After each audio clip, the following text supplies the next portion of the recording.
Hi friends, in this video we're going to look at cones a little bit more in depth where instead of just finding the volume, this time we're given the volume, we know how much space it takes up, we're finding a missing measurement. So maybe we're finding the height, maybe we're finding the radius, so we're going to kind of use our algebra to help us do that. So here's our first example, we have a cone, has a volume of 615.44 inches cubed.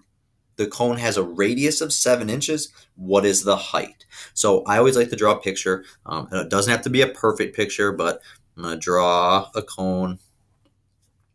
I know the height is, I don't know the height. So I put H for height, and it says the radius is 7. So there's my cone. And because I'm using a cone, what do I know about cones? Well, I know the volume formula since we're working with volume. So I'm going to start there. Volume equals pi r squared times h, and divide that by 3. Okay, so there's my starting point. Cone, volume formula. Maybe you draw the picture, maybe you don't. Up to you. Once I have my formula, I plug in everything that I already know, any information I already have. So volume, V. Do I know it? This time I do. 615.44. So we're going to throw that in. 615.44. That equals, so volume equals 3.14. Do I know radius? Yes, I do. It's 7, so 7 squared. H, we don't know. That's what we're looking for. What is the height? So it's okay. We'll just leave that variable, and I divide all of that by 3. So if we think about what we're doing here, we're looking for this value of h that if you substitute it in equals 615.44. All right, so now we're going to go ahead and solve. This whole thing is divided by 3, which means we have to multiply by 3 to undo it. So 615.44 times 3 gives us a result of 1,846.32. That's equivalent to 3.14 times, I'm going to do this math here, 7 squared, 7 times 7 is 49, times h. We can multiply that, so 49 times 3.14, 153.86. Still have my h. Nothing has changed on the left side. One-step equation. I need to undo multiplying by 153.86, so I divide by 153.86 on both sides. Leaves me with my height, which in this case, 1,846.32 divided by 153.86 gives me a height of 12. So the height of my cone is 12 inches.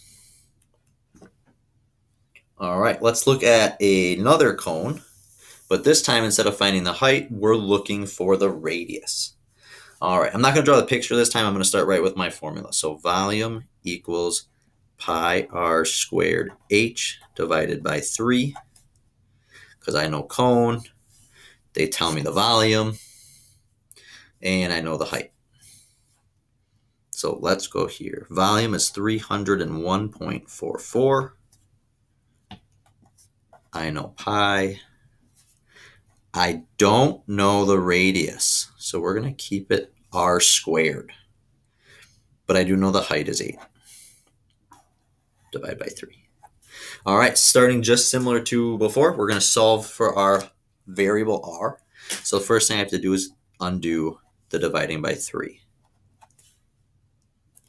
That gives me 301.44 times 3, 904.32 equals, now these cancel, so I don't do anything with that 3, but I'm going to go ahead and I'm going to multiply the 3.14 and the 8.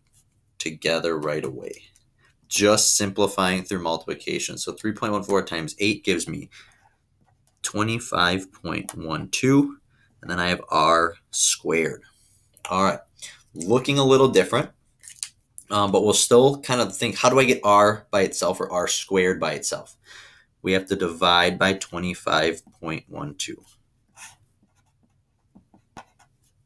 So 904.32 divided by 25.12 gives me 36